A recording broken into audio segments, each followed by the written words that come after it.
বলে একটু ঢাকা দিয়ে রেখেছি। তেলটা ভাজা হয়ে গেছে। এবার এর মধ্যে আমি কুচিনো পেঁয়াজটা দিয়ে দিচ্ছি।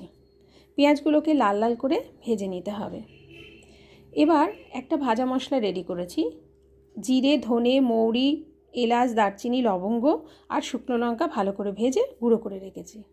এদিকে কাঁচা লঙ্কা কুচি, আদা রসুন বাটা আর দিয়ে দিচ্ছি টমেটো কুচি দিয়ে ভালো করে মশলাটাকে কষাতে হবে। এবার দিচ্ছি লবণ, হলুদ দিয়ে আবারও মশলাটাকে ভাজা ভাজা করতে হবে।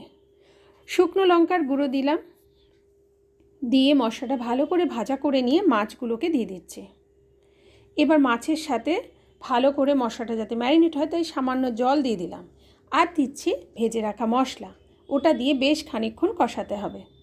আর নামানোর আগে একটু চিনি দিয়ে ভালো করে কষিয়ে নামাতে হবে। তবে মশলাটা কিন্তু সবসময় ভালো করে কষাতে হবে।